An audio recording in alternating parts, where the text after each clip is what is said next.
Ce sommet est d'ailleurs une occasion pour les dirigeants africains de renforcer leur coopération et de définir les priorités du continent pour les années à venir. Mais quels sont les enjeux pour l'Afrique dans un monde fracturé? Élément de réponse avec Mohamed Benchkroun, économiste et professeur universitaire.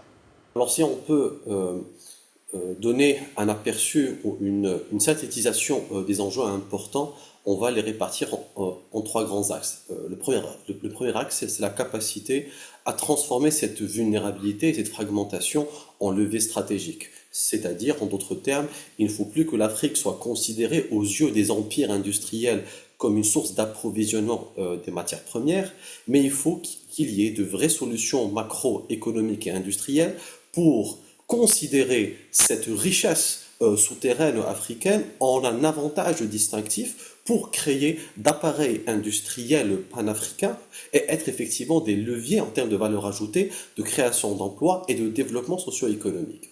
Donc ça, c'est le premier enjeu. Le deuxième enjeu, c'est comment renforcer cette souveraineté économique. Donc elle est liée au premier enjeu, de créer une industrialisation massive, mais aussi c'est d'accompagner les États à développer des infrastructures routières, maritimes, aéroportuaires, pour effectivement renforcer le commerce intra-africain, parce que nous sommes une population de 1,3 milliard de personnes, avec effectivement un pouvoir d'achat qui est certes inférieur, mais avec une démographie jeune, donc avec une potentialité importante.